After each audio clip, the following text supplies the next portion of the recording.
Ever met and an inspiration to all of us, please give a Dreamforce welcome to General Colin Powell.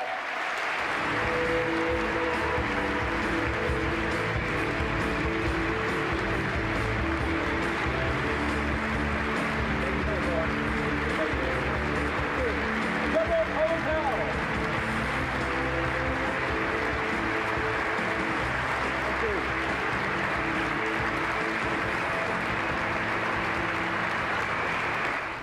Even though I've been out of the office of Secretary of State for a number of years, I still reflect back on those exciting days. I still reflect back on what I used to be and what I used to do, and I still remember late at night that it was one day when every king, every president, every prime minister wanted to come see me.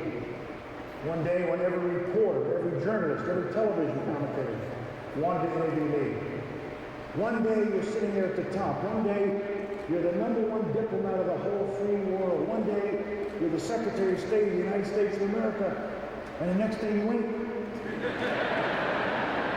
Just another guy. You gotta get used to it. You gotta go through a transition, a transformation to get back to just being an average normal guy.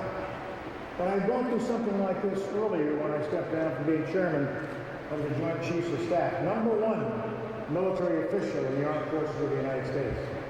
And this time, I knew what to expect. I knew that there would be this emptiness that I had to adjust to.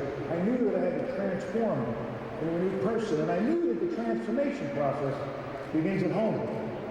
So on the first day after stepping down as Secretary of State, I was sitting at the kitchen table with my beloved wife of 47 years, Alma. And I looked across at her, thank you, Alma, thank you. I looked across at her and I said, darling, this is the first day of the rest of our lives. I won't be getting up at 5:30 in the morning anymore. I won't be leaving you at 6:30 in the morning anymore. She froze. I could hear her mutter, my God, he's not leaving in the morning anymore. Doesn't he know why we've been married for 47 years? So I realized that was not going to be a sustainable situation. I had to find things to do with my life. But the real problem is that when you go from that height back down to terra firma, there's an emptiness that comes upon you. There is an intellectual and emotional gap inside of you. And you got to do something to fill that, or else it can be very destructive, almost depressive. And so after giving it a great deal of thought, what shall I do? How shall I handle this problem I have? The solution became very obvious, very clear. I bought a Corvette. It works. It works. If you're having any problems in life, buy a Corvette. The police in Northern Virginia are not that happy that I have a Corvette. And they stop me on a regular basis. They come up to me, but most of them are ex-GIs, so they salute. And then they write the ticket.